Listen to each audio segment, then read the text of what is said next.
¿sí? Hablaba yo con el doctor Lifshitz ayer, que él va a dar una conferencia mañana, conferencia magistral sobre la medicina y la complejidad. Hablábamos de que, a final de cuentas, el médico siempre es un docente, no puede no ser un docente. ¿Por qué? Porque cuando habla con su paciente, le explica las cosas, le está dando una clase, a su nivel si quieren, pero le está explicando cosas. Entonces es muy importante este asunto de la educación. La educación no es una prerrogativa de los profesores que trabajan en una escuela, no, los padres, yo en mi caso personal, mis mejores maestros, y que me perdone Ilya Prigogine, y que me perdone el doctor Lifshitz, y que me perdone el doctor Rosenbaum y todos, el doctor Ladrier, mis excelentes maestros que he tenido en mi vida, pero hay dos que han sido mejores maestros que ellos, y por mucho, papá y mamá, porque ellos a mí me enseñaron lo principal, y les estaré eternamente endeudado a ellos. Esto lo digo porque la palabra que a mí me hace tilín en la cabeza, en el título de esta obra, es metamorfosis. Es una palabra admirable, metamorfosis, porque es probablemente la que más biunívocamente se relaciona con la complejidad. Metamorfosis, ¿sí? Más allá de sus raíces griegas. Abrir caminos a la metamorfosis de la humanidad. En mí despierta 4 ideas: sistemas abiertos, la acción de caminar, metamorfosis y humanidad. Se podría escribir un tratado entero sobre cada uno de esos términos. Y creo que nunca acabaríamos, porque un tratado sobre la humanidad, imagínense, un tratado sobre la acción humana de caminar, bueno, ya hubo una tesis doctoral admirable, escrita en 1893 por Maurice Blondel, donde hablaba de la acción. Y su tesis doctoral la comenzaba diciendo: ¿tiene el hombre, sí o no, un destino? Y él respondía que somos lo que hacemos, que actuamos sin saber qué es la acción, muchas veces contra nosotros mismos, que ya no podemos rescatar ni siquiera la nada porque no sabemos si es. La mejor respuesta que tiene el hombre a su existencia, por no decir que la única, son sus acciones. Y la acción por excelencia es la educación. Y nadie queda exento de esto. El gran llamado, yo le vería casi el formato de un manifiesto a este texto. Los que hemos estudiado la carrera de medicina sabemos que los ladrillos que nos zorrajan desde el primer semestre de la carrera, de 1.600, 2.000 páginas, ¿no? De pronto me entregan un librito de 135 páginas. Esto me lo leo en un par de horas. Pues no. Hace un rato sucumbí a la tentación reduccionista y conté el número de notas que había hecho yo de las 135 páginas. Escribí 36 páginas de notas. Así que no se preocupen, no voy a leer eso aquí. Pero quiero decir con esto que es una obra fundamental, que ha nacido un texto en el que es non multum sed multa, ¿sí? No es mucho material, mucho discurso, muchas referencias bibliográficas, aunque hay obviamente referencias bibliográficas, sobre todo a obras morinianas, aunque no únicamente, sino que es mucho el contenido. Y la verdad es que yo después de cada página, había unas más densas que otras, como en toda obra, pero yo tenía que parar.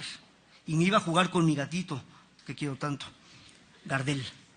Iba a jugar con él porque decía, tengo que pensar esto es demasiado. Y regresaba y no podía seguir, tenía que volver a leer la página. Pues ¿de qué habla esa obra? Habla precisamente de crisis, transformación, metamorfosis. Creo que desde que se introdujo este evento, la conferencia de la doctora Agniatseva, el conversatorio que tuvimos, y yo lamento, voy a tener que seguir hablándoles de crisis. Hay crisis. ¿Quién puede estar contento con el mundo como está? Ni Trump está contento con el mundo como está. Nadie puede estar contento con el mundo como está. Eso sí, unos para un lado, otros para otro. Pero eso es un problema profundísimo, ¿sí? El problema al que nos han sometido, nos han vendido la idea de que no hay nada más importante que la economía Y todos los noticiarios tienen su pedazote de 5 o 10 minutos sobre la economía. Yo cuando me pongo a ver, pero sinceramente, no digo que no tenga ningún valor, pero a mí, Alexandro de Pomposo en concreto, ¿de qué me sirve que Dow Jones haya subido o bajado? No digo que no tenga relación, no, sí deberá haberla, pero a mí, peatón ahí, ¿qué me da eso? Y me quieren hacer creer que todo depende de la economía.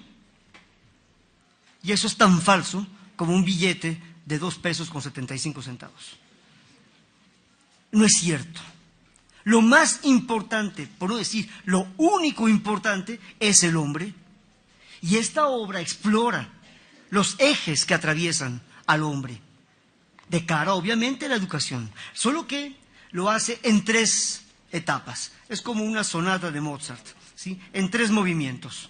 El primer movimiento plantea el problema, plantea la situación general, la humanidad, crisis, transformación y metamorfosis. O sea, para dar todos los elementos, que son numerosísimos.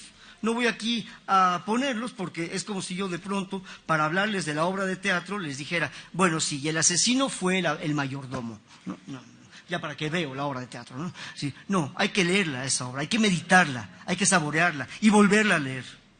En el segundo movimiento esta obra se refiere a la búsqueda de rutas creativas, educación, universidad y complejidad.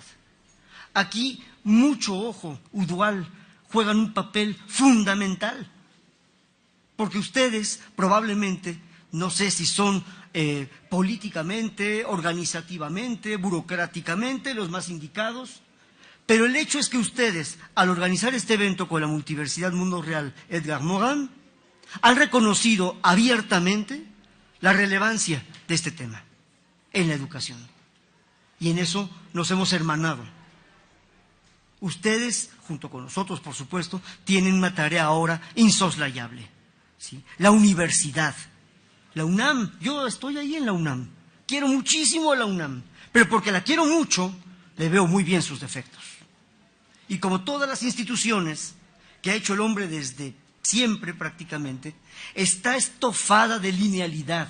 Se pretende ver que las cosas tienen que ser así y así y así. Si en medicina llega el paciente y, a ver, oiga doctor, espéreme tantito. Usted aquí dice que tiene tal, su temperatura, su tensión arterial son tal, muy bien, le hicimos una gasometría, tanto, mire, se va a tomar usted esto. Oiga, pero yo le quería decir que el que sigue. Sí, por favor, o sea, es más, llega a pasar que el paciente le dice, oiga, ¿sabe qué, doctor? Es que a mí me duele aquí. Espera, a ver, tranquilo. ¿Quién es el médico aquí, usted o yo? ¿Sí me entienden? Y esta idea de que el que ha hecho estudios, que aquí entre nos no hay ningún mérito en ello. Es una suerte inaudita la que nos tocó, que entre millones de personas nos tocara el llegar medianamente sanos, con las posibilidades económicas, etcétera, para hacer estudios. La mayoría de los seres humanos no tiene esa suerte.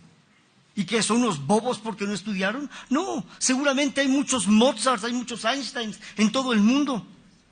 Ahí entre los intocables de la India, no me refiero a los de Eliot Ness, sino los intocables, de esos que están hasta la casta más hundida allá en la India, ¿habrá genios ahí? Sí, seguramente sí habrá, pero ni sabemos que ahí están.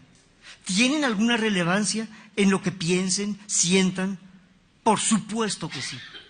Por eso el libro subraya, ¿sí?, que esa búsqueda tiene que terminar no en conocimientos, no porque el conocimiento sea malo o no valga nada, no, sí vale, pero no es el fin de la ruta, no acaba ahí, al contrario, ahí empieza.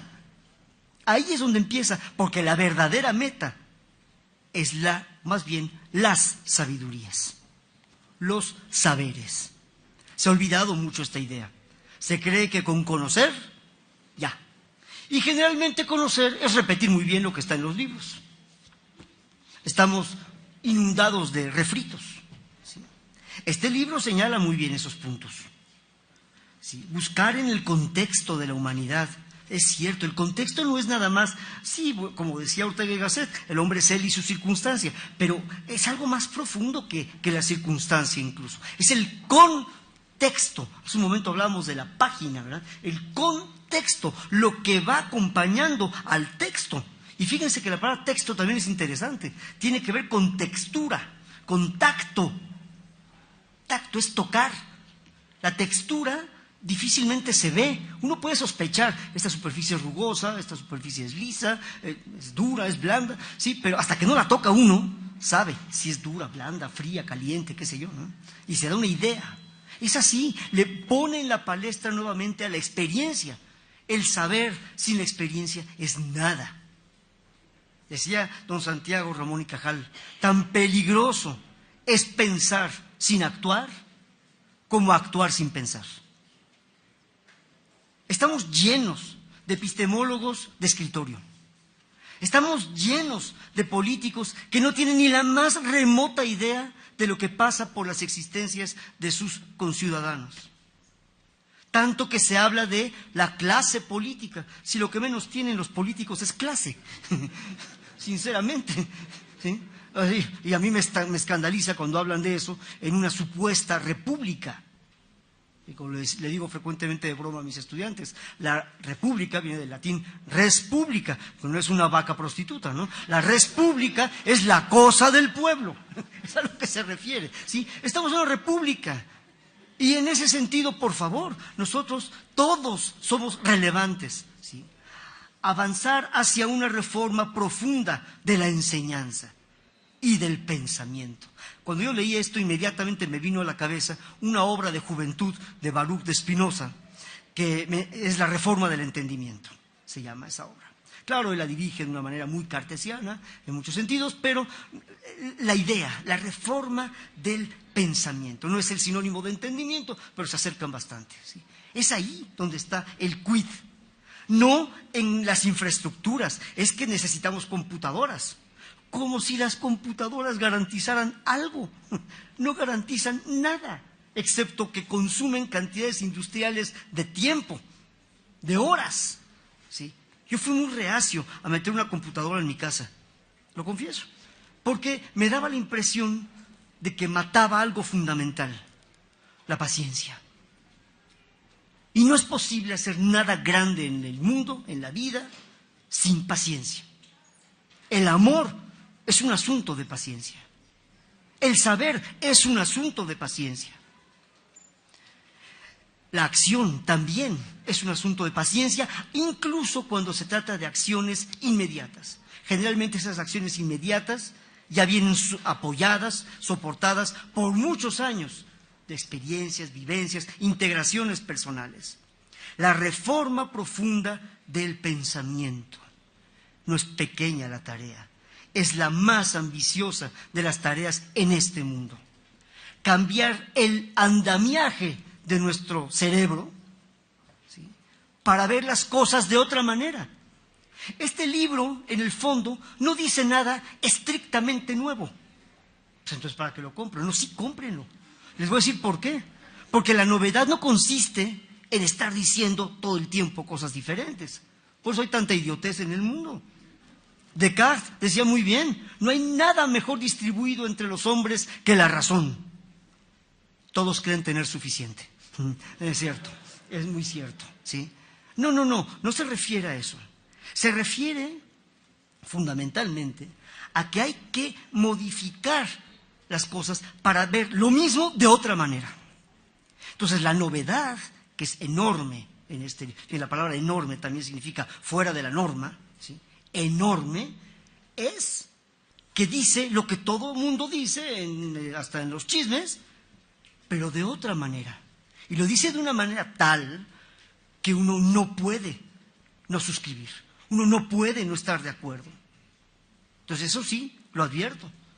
Achtung, Achtung, ¿sí? Atención, para leer este libro hay que estar dispuesto a reconocer lo que uno cree que ya sabe y que ya está bien claro de una vez por todas. No hay nada que esté claro de una vez por todas. Tampoco significa esto un relativismo sistemático en el que, pues entonces todo el tiempo tenemos que inventar. No, por eso se llama reinventar, ¿sí? Es decir, volver a inventar. Ya se inventó, pero hay que volver a verlo de otra manera Porque nuestro mundo, como se dijo hace unos minutos, ha dado amplias pruebas de que ya no da para más el modelito lineal con el que venimos trabajando. Y esto en todos los ámbitos, en todos, en la práctica de la medicina, en el arte. Cuando uno ve lo que llaman arte muchas veces, dices, a ver, perdón, o sea, yo entiendo, eso sí, que muchas veces lo que me desagrada del arte moderno es que yo no lo comprendo y hago una pequeña histeria conversiva y le echo culpa al artista.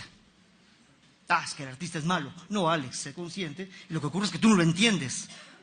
Y como primero estás dispuesto a echar la culpa al artista, antes que reconocer que tú no entiendes, tu odio a tu falta de entendimiento lo viertes sobre el autor. ¿Sí? Entonces, eso se llama histeria conversiva. Entonces, no, yo francamente pienso que aquí la cuestión es ser muy honesto. Verdaderamente un amante del hombre, lo que decía hace unos minutos. Ser amante del hombre, sea como sea. Oye, pues si yo voy a amar al hombre, siempre y cuando se parezca a mí, pues es una farsa ególatra que trata justamente de perpetuar una y otra vez el mismo modelito de imponer una norma a todo mundo. No, se trata de realmente abrir, yo diría de despellejarse, ¿sí? Eso es a lo que se refiere la reforma del pensamiento. Lo estoy diciendo con mis palabras. Aquí el autor, igual ahora me convierte en confeti todo lo que estoy diciendo, y con toda razón. Pero eso es lo que yo entendí. Yo no soy pedagogo, no soy psicólogo, pero lo que yo he estudiado en mi vida lo he hecho con una profunda pasión. Y ese fue posiblemente para mí el clímax de esta obra, cuando encontré ciertamente que tenía que haber pasión. La razón y la pasión no son opuestos. La idea de que la razón tiene que ser fría, llegar así, ¿no? Pomposamente hablando de las cosas. Esto es así. ¿Ya anotó usted lo que yo dije, no? Pues anótelo. ¿Sí? Es la pasión.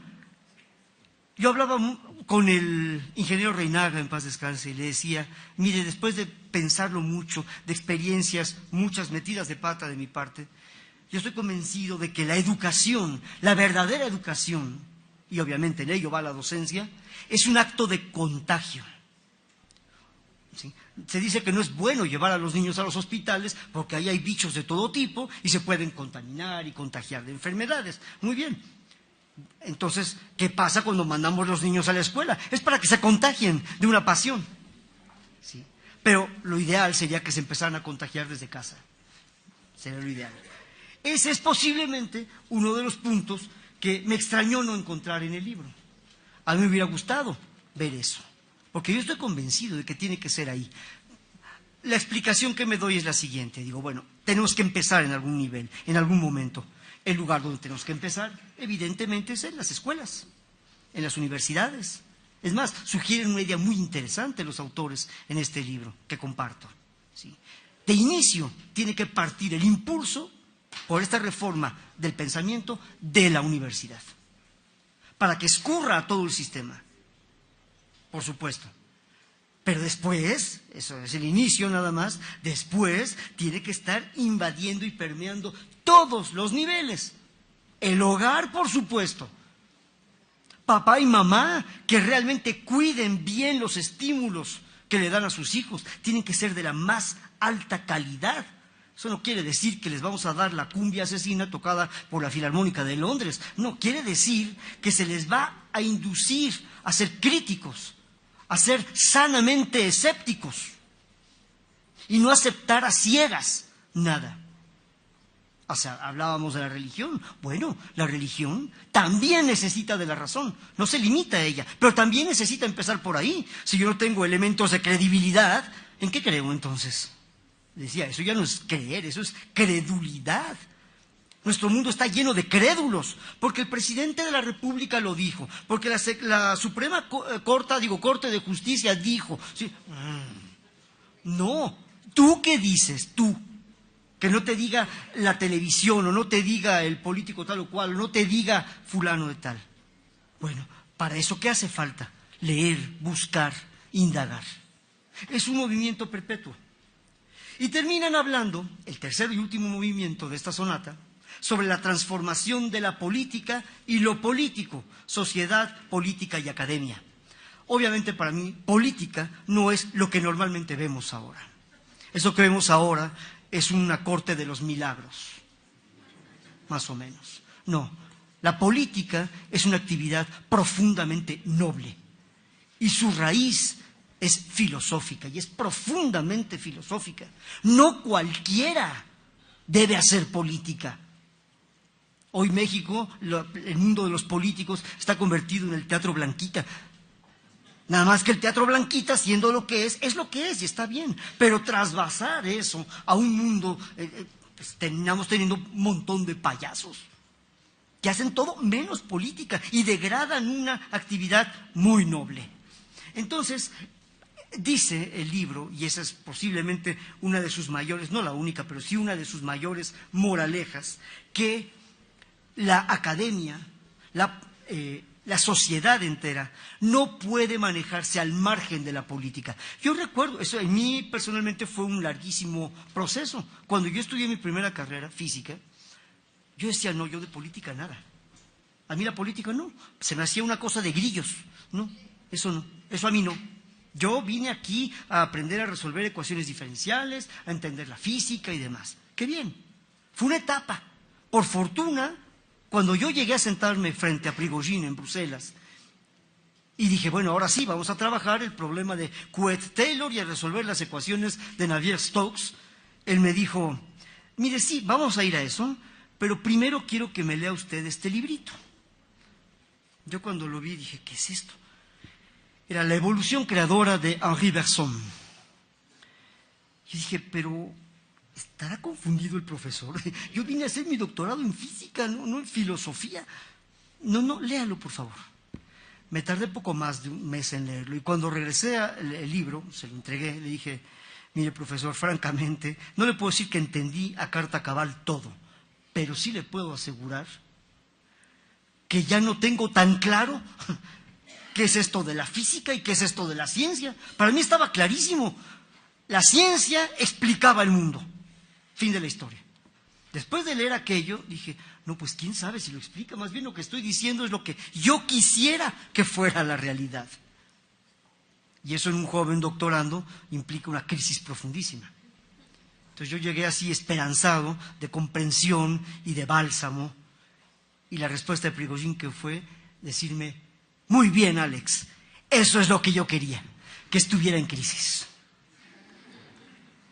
Esta anécdota me viene a la mente porque este libro, que está plagado a lo largo y a lo ancho de la crisis, donde se habla tanto de las numerosísimas crisis de la humanidad actual, también subraya el punto luminosísimo y esperanzador que emana del pensamiento de Morin y que yo, cuando tengo el honor de debatir o de conversar con mi amigo Carlos Delgado, descubro cómo en él brilla y con mucha intensidad esa luz. La luz positiva y esperanzadora de decir que la crisis también tiene algo muy bueno. No se puede hacer nada sin crisis previa. Así como decíamos que no se puede hacer sin paciencia, no se puede hacer sin crisis. He ahí una correlación bien interesante. La paciencia es para sobrellevar la crisis, es para ir al fondo de la crisis y superarla. ¿Cómo se va a superar? Justamente dejando de dividir y de compartimentalizar los saberes. No, mira, a mí no me hables de esto de asunto de médicos, discúlpame, yo soy ingeniero. Oiga, no, doctor, fíjese que a mí es algo muy interesante, pero yo me dedico a los caballos. Bueno, perdón, pero creo que al ingeniero le vendría muy bien saber algunas cosas del médico y al médico le vendría muy bien saber algo de equitación porque hay enfermedades asociadas a eso. ¿Sí? Por eso hablaba de la solidaridad con la condición humana, cualquiera que ésta sea. La solidaridad, lo dice muy claramente el libro, no es dar una palmadita, sí, estoy contigo. No, es decirle algo muy fuerte, algo muy atrevido, yo diría casi algo blasfemo. Sí, soy tú. Pedro Lainentralgo lo dice muy bien en su libro. Hay una transición de la alteridad a la otredad y finalmente a la proximidad. Cuando se llega a ese nivel de la proximidad, en ese momento se resuelve la crisis. ¿Por qué? ¿Porque ya se tuvo el dinero? ¿Porque ya se recuperó la salud? No, porque ya se le encontró un sentido. Víctor Frankl lo dice bien. El hombre en búsqueda del sentido. Esa es nuestra razón de ser. La crisis es antropológica porque no sabemos interpretar el mundo, no sabemos interpretar la vida. Tenemos una crisis hermenéutica, no sabemos encontrar el sentido. Y por sentido quiero decir dos palabras: dirección y significado. Dirección, la doctora Kniazeva lo decía muy claramente, sí es cierto, la complejidad nos lleva a que no hay un destino, un fatum en latín, ¿no? El único, ni para qué hago lo que tengo que hacer, si de todas formas me va a pasar tal, ¿sí? Como dice el programa del Canal 11, aquí nos tocó vivir, pues ya para qué. Es totalmente fatalista ese programa, perdón, con respeto a esta señora, pero aquí nos toca, pues ni modo. No, perdón, no, eso no es. El destino lo labramos nosotros, y es más, no es uno, es múltiple. ¿Quién no se ha levantado un día, tomen por ejemplo hoy, y ha terminado haciendo lo que no quería, y ha terminado no haciendo lo que debía? A mí en lo personal, lo confieso, me pasa muchas veces diario. Y me acuesto con un sincero sentido de fracaso y de frustración, porque justamente el puente entre la teoría y la praxis siempre será el gran reto. Pero esa es la única razón de estar aquí, construir ese puente, una y otra y otra y otra vez. ¿Sí? Entonces, termino solo con dos comentarios. Uno que es lo que presenta al final el libro, lo leo verbatim porque me parece un estupendo, no resumen, pero una síntesis en concentrado capsular de lo que realmente contiene esta obra. Reinventar significa enlazar la ciudadanía con la transformación de la política y las reformas del pensamiento y de la enseñanza. Fundir en una las reformas del pensamiento, la enseñanza, la política y la vida. Muy alta densidad. Así que yo más macarrónicamente comento a ese brillante párrafo y con eso termino. El quid de la educación, sin importar bajo qué forma, régimen o escala se dé, es que debe tener como eje central el aprender a vivir. Gracias.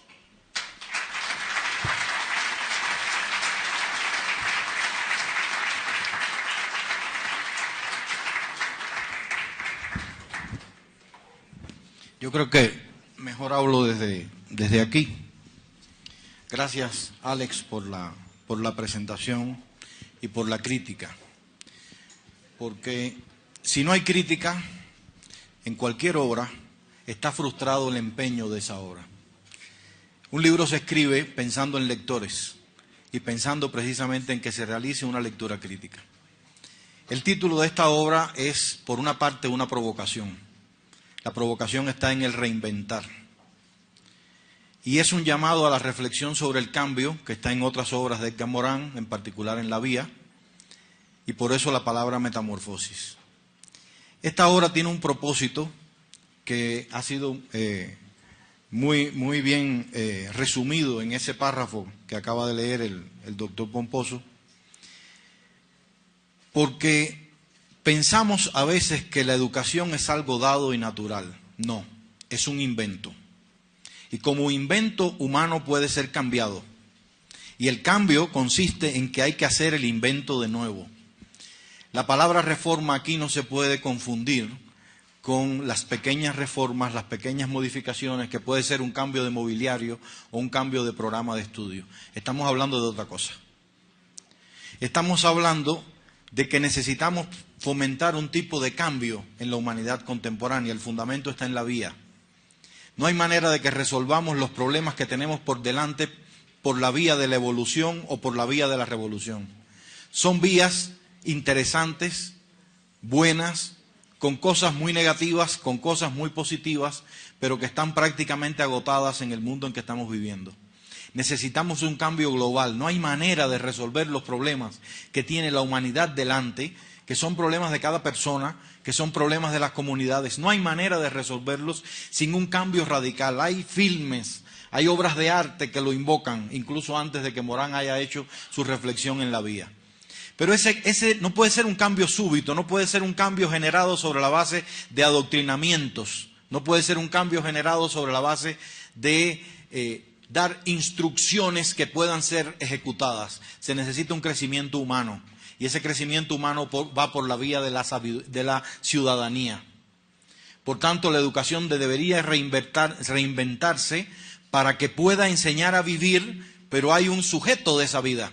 Y estamos hablando de un ciudadano, no de un ciudadano liberal, o no de la concepción liberal del ciudadano, que es alguien relacionado con un conjunto de deberes y de derechos. Estamos hablando de alguien que pertenece a una comunidad y por tanto tiene efectivamente compromisos con esa comunidad, límites a partir de esa comunidad, libertades a partir de esa comunidad. Necesitamos una educación que contribuya a esa formación. Por tanto, estamos hablando de una formación política. No estamos hablando de la relación entre política y educación porque la política que tenemos use a la educación para reproducirse, o porque la educación que tenemos sirva a los intereses de la política, por ejemplo, con el mal uso de los presupuestos y cosas por el estilo, para utilizarlos en fines no educativos. Se trata de que la educación debería dejar de ser algo centrado en la supuesta instrucción y volcarse hacia esa forma, hacia esa formación para que las personas podamos vivir en un mundo. ¿Cuál? El mundo que necesitamos, no el que tenemos. Y por eso aquí entra en juego una palabra fundamental que me asombra mucho que no haya entrado en el diálogo del doctor Pomposo, que es la palabra democracia. Necesitamos formar un ciudadano para una vida democrática. ¿Pero eso qué significa? Porque si eso lo que significa es que la gente sea capaz de ejercer un supuesto derecho al voto cada cierto tiempo, no estamos hablando absolutamente de nada. Estamos hablando de asumir esa pertenencia a una vida comunitaria y de buscar los caminos para que podamos, a través de la educación, entonces, producir acciones, porque otra de las grandes equivocaciones es suponer que la educación es un acto de lectura en biblioteca, es un acto de presencia en el aula mediante la cual asimilamos contenidos. La educación es siempre acción, y donde no está la acción que estamos proponiendo, está la acción que tenemos hoy, que mayoritariamente contra la voluntad de la inmensa mayoría de los maestros, contra la voluntad de la inmensa mayoría de las familias, termina reproduciendo un tipo humano que no queremos. Y una persona que no es capaz de vivir en la sociedad donde necesita vivir, sino una persona que puede adaptarse a vivir en una sociedad que no le permite vivir. Y ese es un problema fundamental que tiene la educación. No estoy hablando de ideologías, no estoy hablando de políticas concretas, no estoy hablando de países en específico, porque es un problema global. Este libro es una obra de divulgación. No creo que podamos catalogarlo de una obra científica que presenta, como decía Pomposo, ideas completamente nuevas. Es una obra de divulgación para tratar de poner los puntos sobre las íes en un conjunto de textos donde Morán ya ha avanzado ideas. Lamentablemente, Morán es un autor que tiene una obra muy amplia y a veces llegamos a la obra de Morán por un costado. Por ejemplo, los 7 saberes necesarios para la educación del futuro, que es una de las obras más conocidas por los maestros, es absolutamente incomprensible si usted no sabe nada del método. Y por tanto, a veces se hacen todo tipo de especulaciones. Por eso aquí retomamos la idea de la reforma del pensamiento, de la reforma de la educación, pero en su vínculo con la necesidad de una educación volcada a la política, no a la política que tenemos, sino a la política como acto humano de vivir en sociedad. Y por eso plantea una idea que probablemente sea una aberración para los especialistas de la ciencia política y de la teoría política.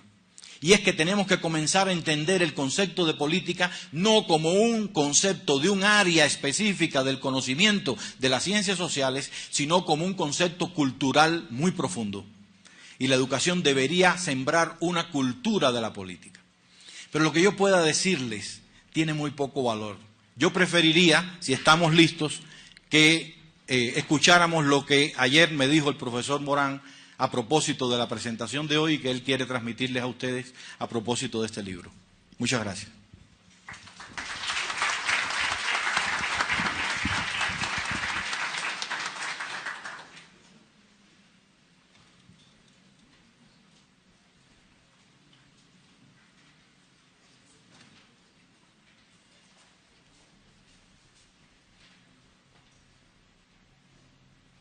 Ahora hay un problema general de repensar el pensamiento, de conocer el conocimiento en el sentido que es a través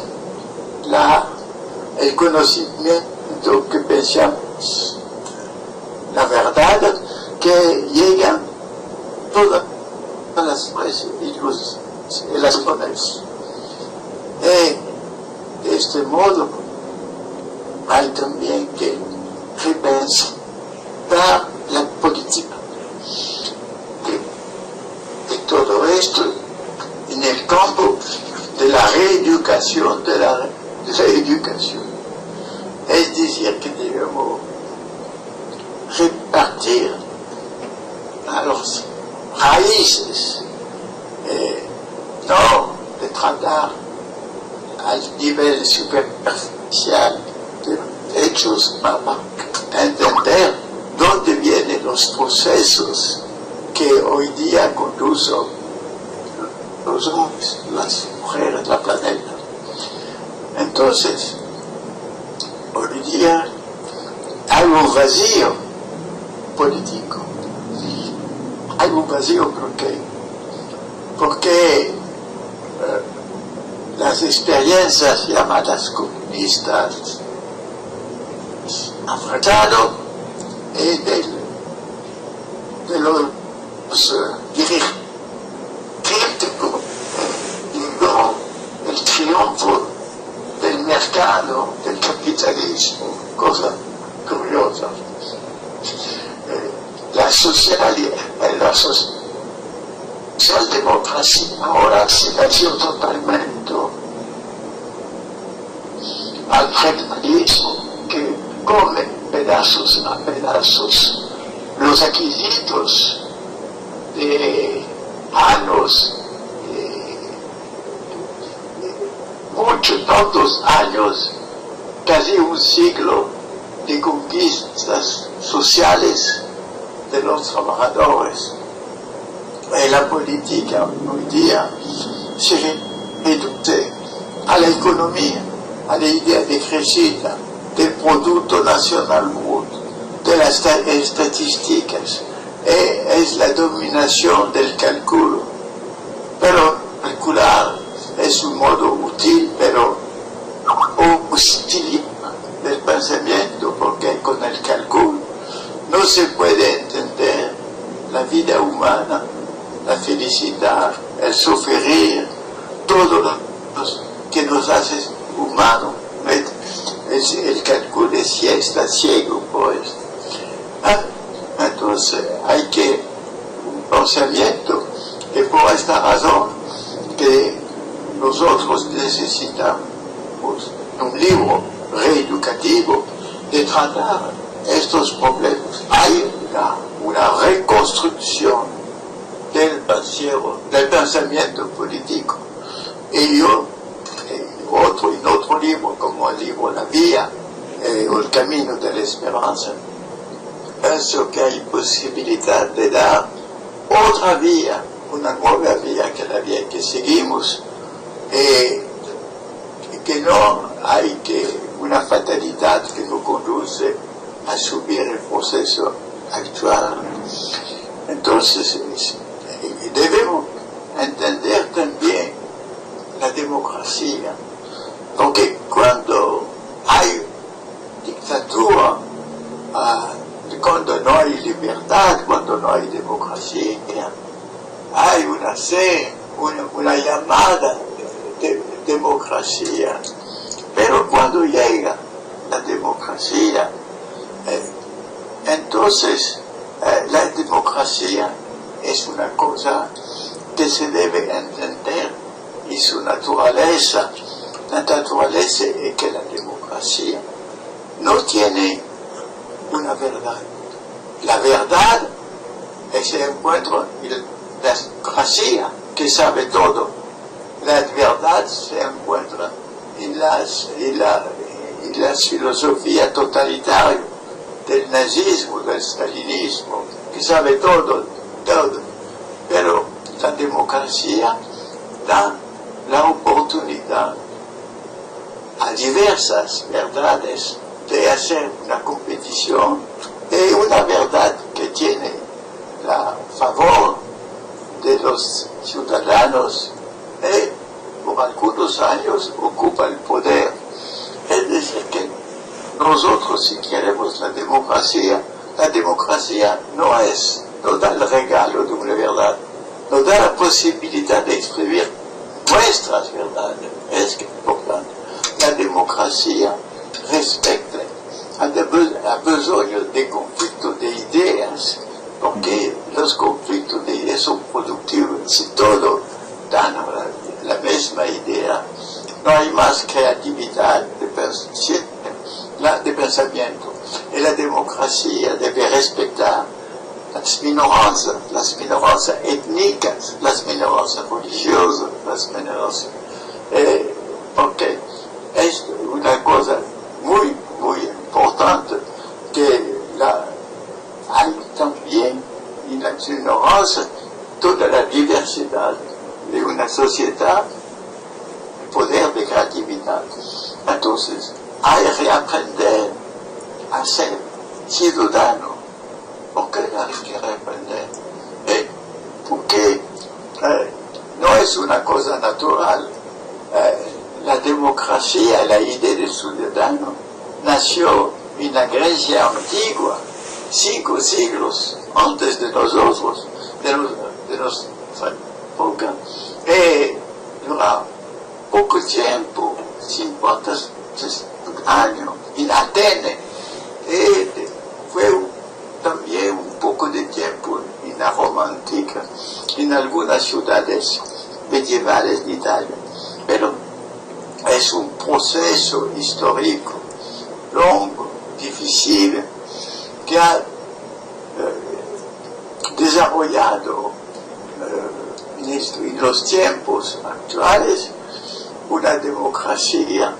Pero esta democracia hay peligro siempre de corrupción, de degradación al poder, y también a los ciudadanos que no tienen más educación o interés para la democracia.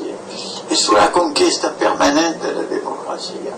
Es esto que nosotros debemos enseñar a los jóvenes porque entienden el mundo donde viven. Entonces, ¿no? Hay también educar a nuestra vida de nuestra civilización y nuestro mundo. Debe entender, de educar a la diversidad de las culturas y de respetar la cultura. Entonces, la reeducación de la educación es una cosa fundamental. Y la cosa que hacemos en nuestro libro de Carlos Delgado y yo es de hacer la promoción de esta nueva educación, que es la promoción de un nuevo conocimiento, de un nuevo pensamiento, que a nuestro sentido es vital en los tiempos actuales. Estoy muy feliz que en América del Sur, donde hay tan grande vitalidad intelectual, a pesar de todas las tragedias, hay la posibilidad de adelantar en este camino con un pensamiento del sur que su pensamiento para salvaguardar nuestros valores, pero con la perspectiva de toda la humanidad, es decir, con un humanismo planetario. El Perú Sur es un elemento del humanismo planetario. Es esto que nosotros debemos dar a los jóvenes. Y entonces, reformar, reeducar, es una palabra clave. Y nosotros estamos compromisos en este camino.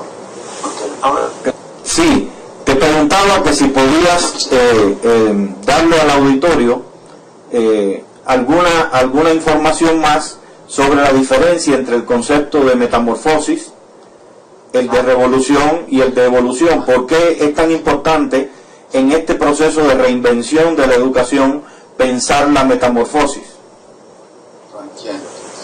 Entonces, digamos, la nueva vía, porque pienso que la vía que seguimos con la mundialización actual, es decir, con el proceso descatenado del desarrollo técnico, económico, financiero, científico, conduce a varias catástrofes. Entonces, pensamos que hay que cambiar de vía. Es muy difícil, pero lo que podemos hacer diversos cambios en cada sociedad, cambios en el campo de la agricultura, con la agroecología, campo en el campo de la vida de la ciudad, campo en el campo de la economía, con una economía social y solidaria, en un mundo donde no hay más la total hegemonía del provecho y del dinero, digamos, mil oasis de cambio existen en el mundo. Hay que conectar todos estos movimientos dispersos. Así se hacen los pequeños ríos, hace de grandes ríos, y finalmente el Amazonas. Sí, de las vías nuevas, ese conjunto, tomamos un nuevo camino que conduce a la metamorfosis, a un cambio. Y la metamorfosis es una cosa muy natural, porque todos, no hay tantos como los gusanos que se transforman en mariposas. Nosotros estamos como animales acuáticos al interior de nuestra madre y cambiamos por devenir humanos al aire, oxígeno, cuando salimos al mundo, digamos. Pero ¿para qué? ¿Por qué la metamorfosis es más importante que la revolución? Porque una revolución violente no empieza contra una violencia reaccionaria, a un juego de violencia, y que contamina todo el proceso revolucionario, que pierde su finalidad. Fue la experiencia de la Unión Europea. Y nosotros debemos saber que debemos buscar más, no únicamente, como dice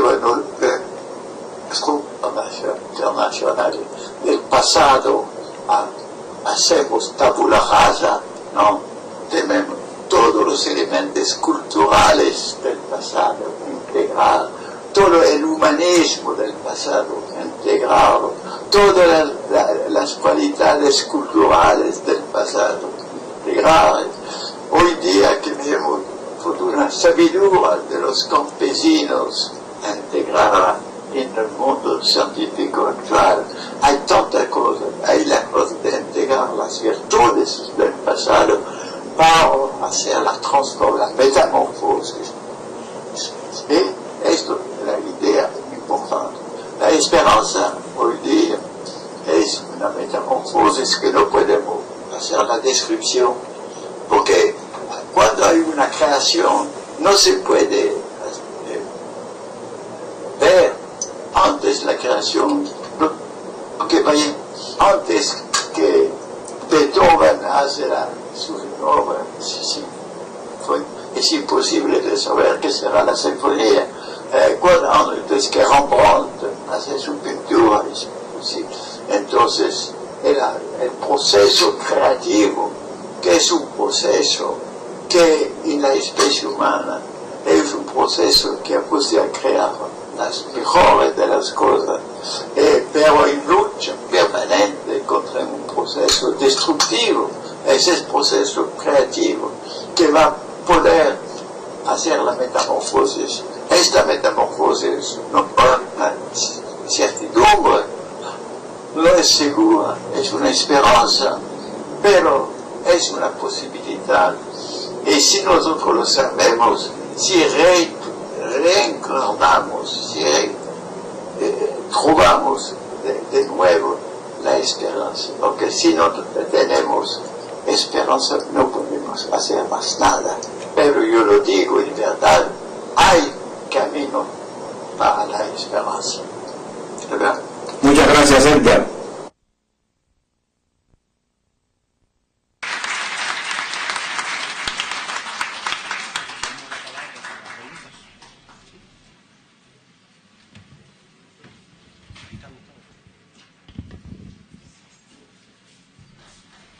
Hola, hola. Son la 1:33. Doctor, si tienes alguna idea o cedemos una oportunidad. Alguien del público.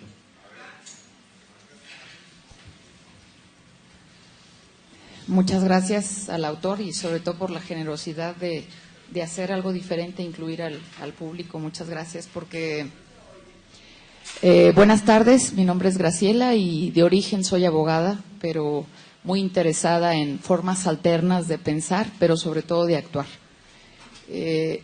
Agradezco mucho su sencillez al explicar su libro de favorecer el diálogo y solo quisiera expresar que a lo mejor hay otras personas como yo que están aquí por buscar formas alternas de dialogar, cuidando mucho los tiempos, cuidando mucho el mayor contenido de palabras, de ideas, y sí creo que es muy importante aterrizar todo esto en conductas y proyectos, porque si no sería suplantar un paradigma por otro o buscar una adoración por otra.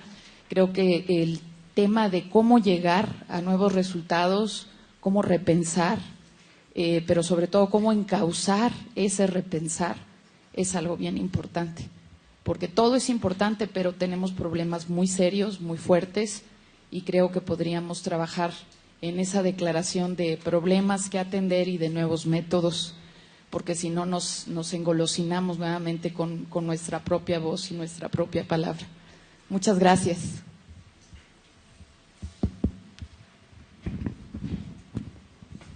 Sí, yo nada más quisiera hacer un pequeño comentario acerca de esto de la metamorfosis, de voltear hacia el sur, de politizar el pensamiento. Creo que hay un antecedente en América Latina importante que podría ser retomado ahora. Paulo Freire, la pedagogía del oprimido, la educación como práctica de la libertad y el método de la reflexión crítica y el diálogo. Eso es todo.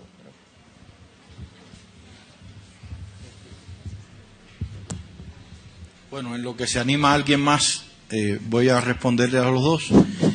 Coincido plenamente con lo que usted acaba de decir. Creo que es fundamental trabajar en el nivel concreto. Para eso hay, por ejemplo, en el área de pósters, hay 10 trabajos que tienen que ver con investigaciones específicas que trabajan este tipo de pensamiento y reforma en varios campos de actividad. También hay varias ponencias en las sesiones que tienen que ver con trabajos concretos, porque esta es una obra de muchos. Es imposible. Hoy estamos sentando algunas bases generales de consideración y ya vieron ustedes que hubo reacciones interesantes en la anterior, porque a veces resulta chocante para quienes tenemos un pensamiento científico y no profesamos una religión, oír hablar de religión, oír hablar de espiritualidad. Incluso hay mucho debate, por ejemplo, entre Morán y Nicolescu.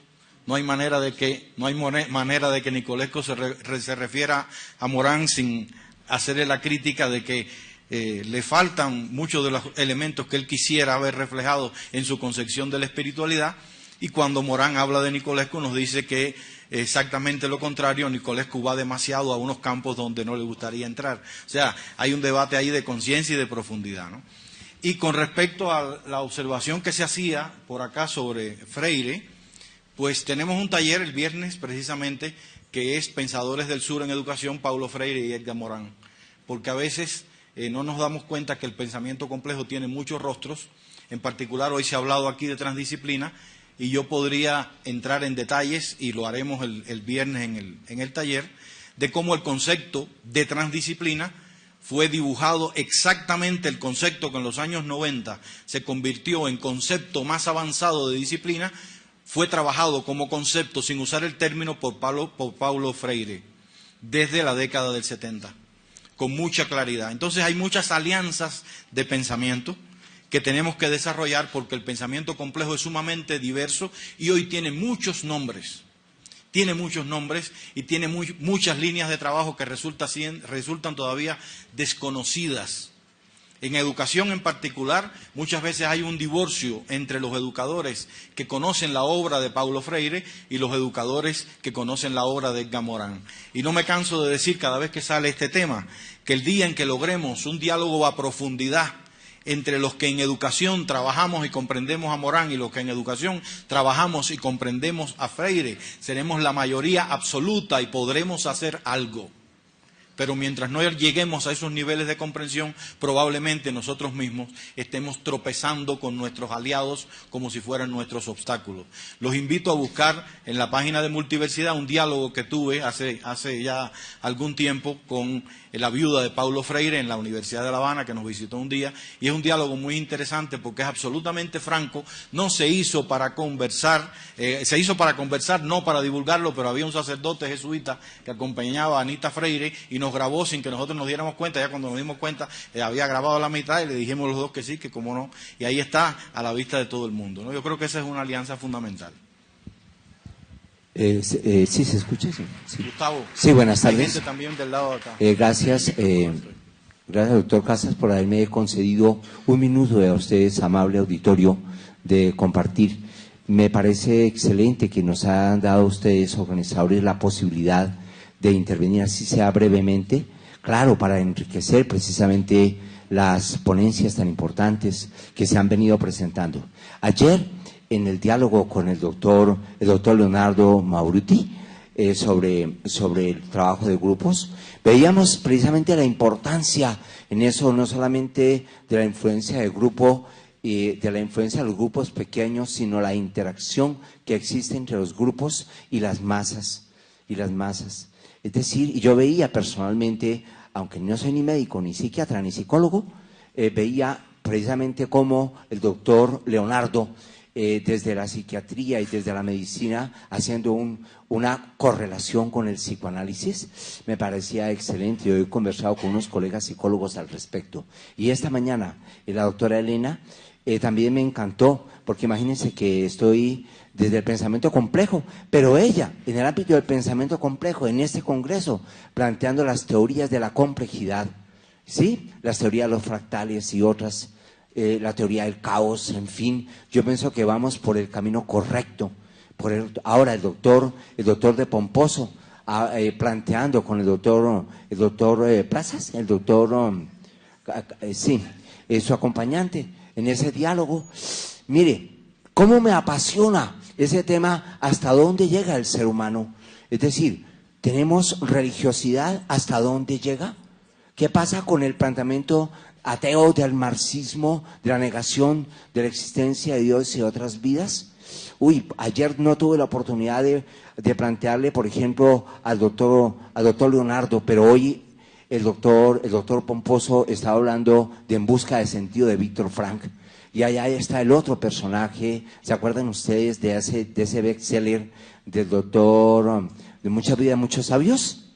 Mucha vida, muchos sabios. De ese psiquiatra decía que hay otras vidas. ¿Cómo me apasiona a mí poder interactuar sobre esto de la existencia del más allá? ¿Existe, no existe? Eso tiene que ver con el conocimiento en todos los saberes. la articulación de la ingeniería, la medicina, la biología, el espíritu religioso, la ciencia, en fin. Entonces, personalmente me encanta, pero que haya oportunidad entre esos 3 días de que dialoguemos. Muchas gracias.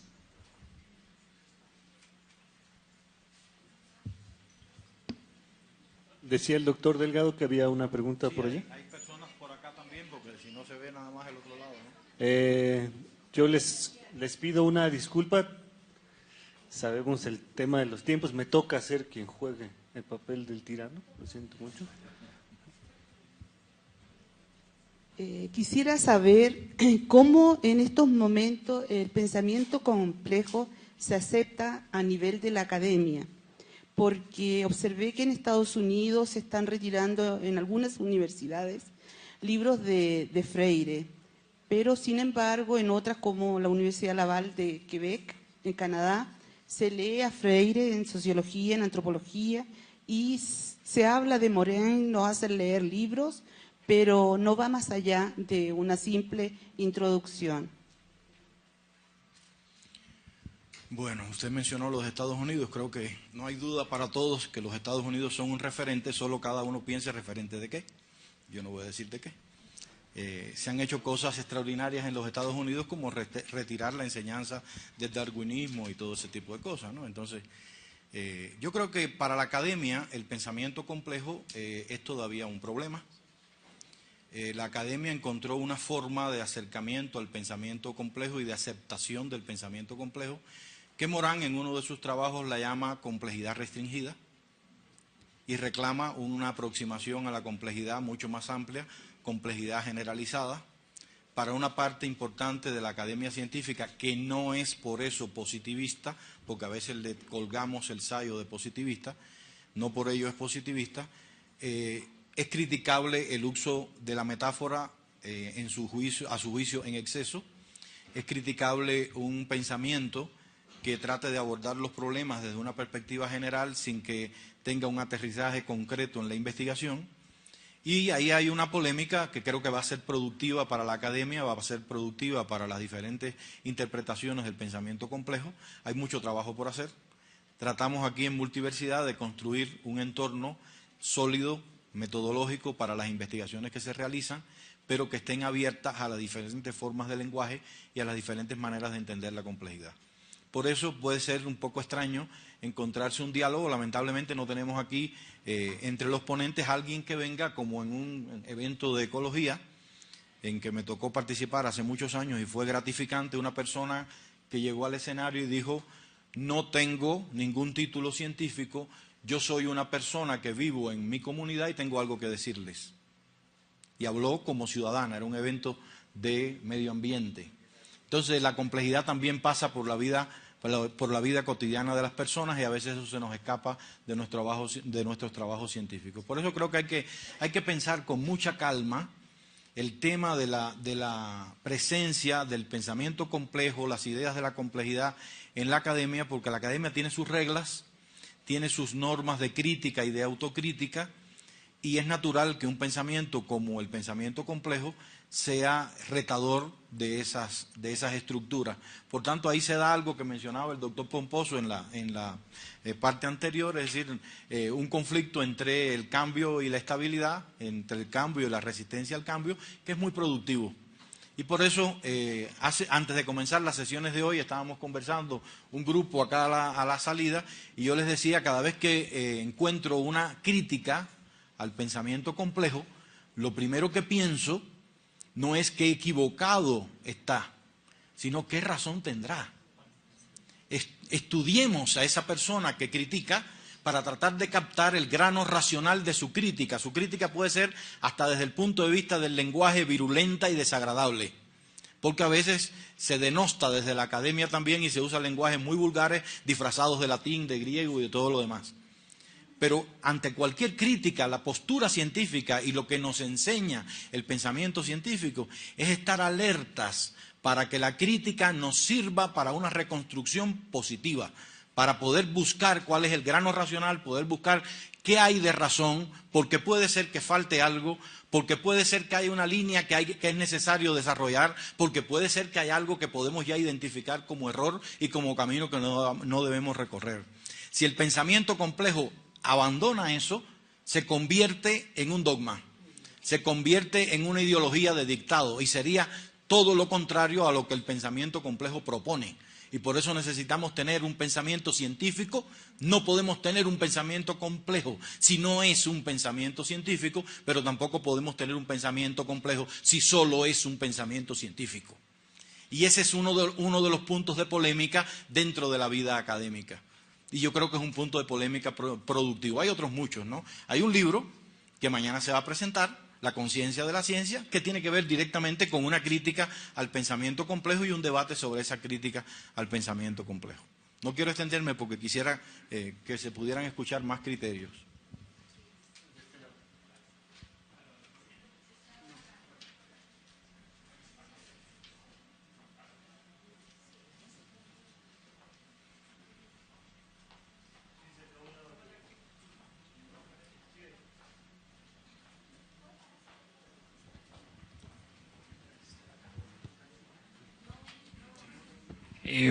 Buenas tardes para todos.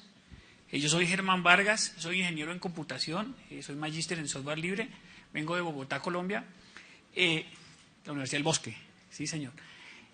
La cuestión es la siguiente, yo siempre he tratado de averiguar temas nuevos, conocimiento nuevo, que me lo ha dado esta posibilidad de esta nueva filosofía.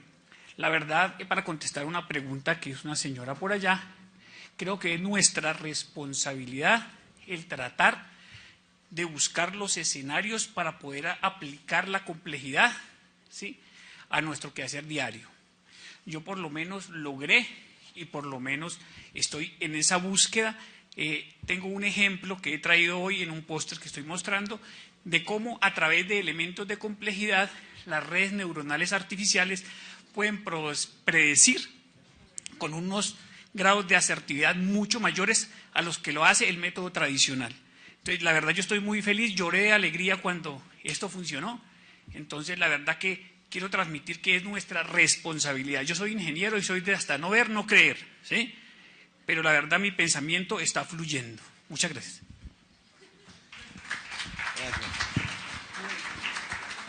Gracias.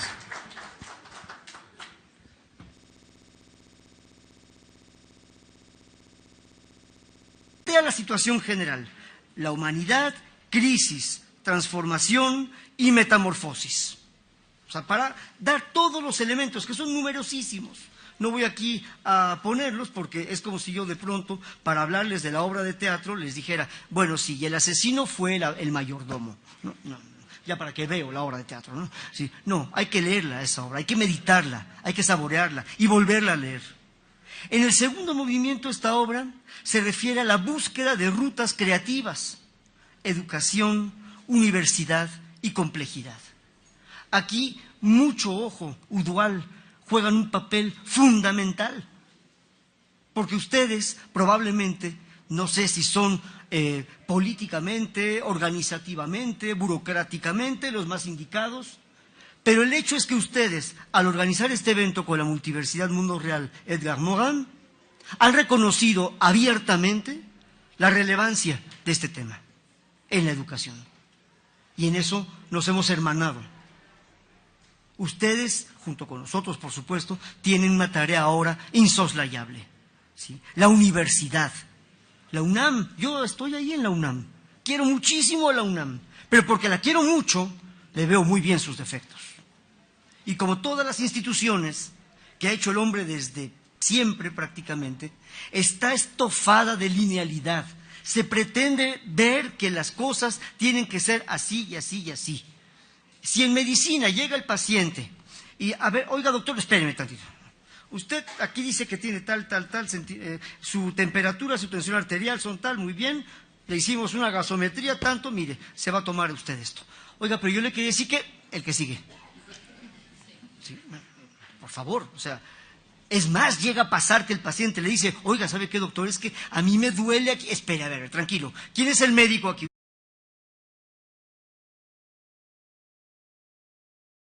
¿Sí? Hablaba yo con el doctor Lifshitz ayer, que él va a dar una conferencia mañana, conferencia magistral sobre la medicina y la complejidad.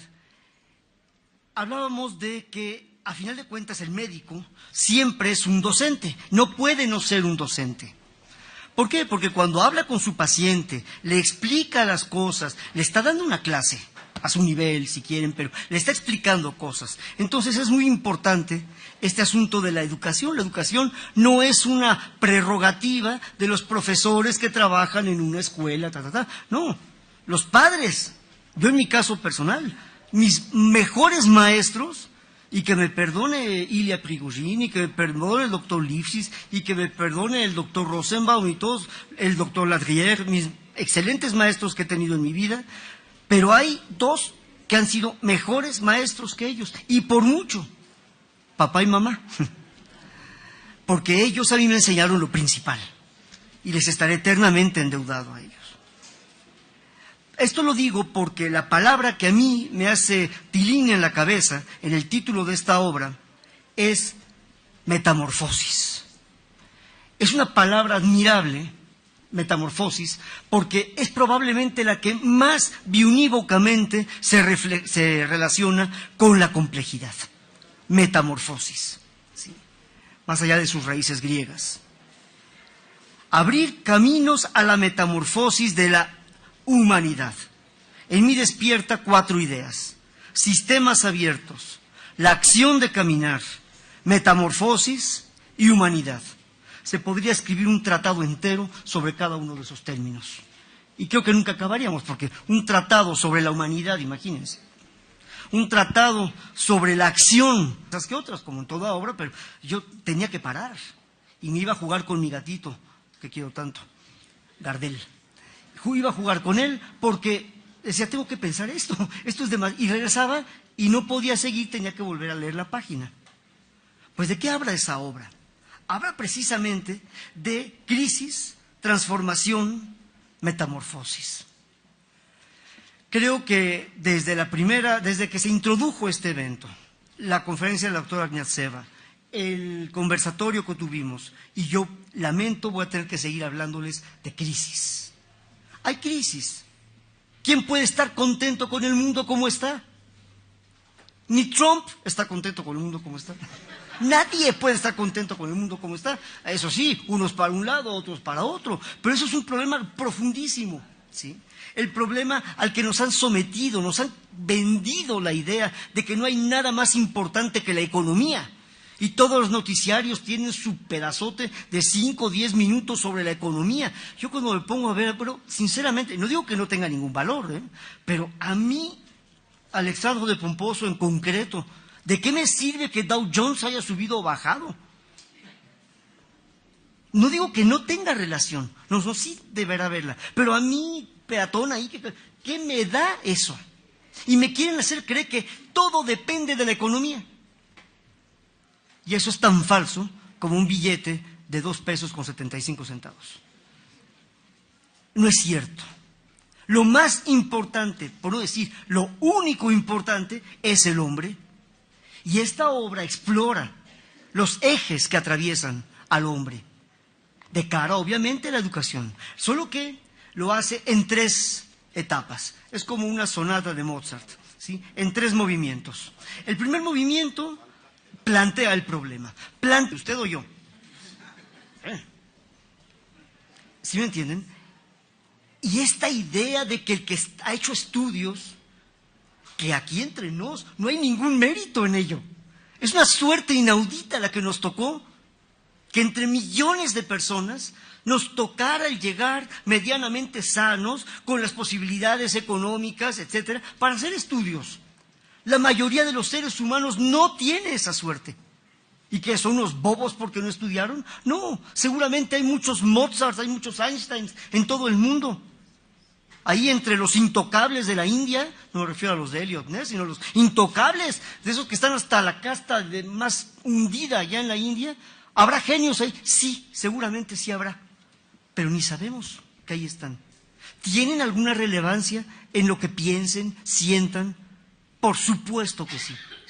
Por eso el libro subraya, ¿sí?, que esa búsqueda tiene que terminar no en conocimientos, no porque el conocimiento sea malo o no valga nada, no, sí vale, pero no es el fin de la ruta, no acaba ahí, al contrario, ahí empieza. Ahí es donde empieza, porque la verdadera meta es más bien las sabidurías, los saberes. Se ha olvidado mucho esta idea. Se cree que con conocer, ya. Y generalmente conocer es repetir muy bien lo que está en los libros. Estamos inundados de refritos, ¿sí? Este libro señala muy bien esos puntos, ¿sí? Buscar en el contexto de la humanidad. Es cierto, el contexto no es nada más, sí, como decía Ortega y Gasset, el hombre es él y su circunstancia, pero es algo más profundo que la circunstancia incluso. Es el contexto. Hace un momento hablábamos de la página, ¿verdad? El contexto, lo que va acompañando al texto humana de caminar. Bueno, ya hubo una tesis doctoral admirable, escrita en 1893 por Maurice Blondel, donde hablaba de la acción. Y su tesis doctoral la comenzaba diciendo: ¿tiene el hombre, sí o no, un destino? Y él respondía que somos lo que hacemos, que actuamos sin saber qué es la acción, muchas veces contra nosotros mismos, que ya no podemos rescatar ni siquiera la nada porque no sabemos si es. La mejor respuesta que tiene el hombre a su existencia, por no decir que la única, son sus acciones. Y la acción por excelencia es la educación. Y nadie queda exento de esto. El gran llamado, yo le vería casi el formato de un manifiesto a este texto. Los que hemos estudiado la carrera de medicina sabemos que los ladrillos que nos arrojan desde el primer semestre de la carrera, de 1.600, 2.000 páginas, ¿no? De pronto me entregan un librito de 135 páginas. Esto me lo leo en un par de horas. Pues no. Hace un rato sucumbí a la tentación reduccionista y conté el número de notas que había hecho yo de las 135 páginas. Escribí 36 páginas de notas. Así que no se preocupen, no voy a leer eso aquí. Pero quiero decir con esto que es una obra fundamental, que ha nacido un texto en el que es non multum sed multa, ¿sí? No es mucho material, mucho discurso, muchas referencias bibliográficas, aunque hay obviamente referencias bibliográficas, sobre todo a obras morinianas, aunque no únicamente, sino que es mucho el contenido.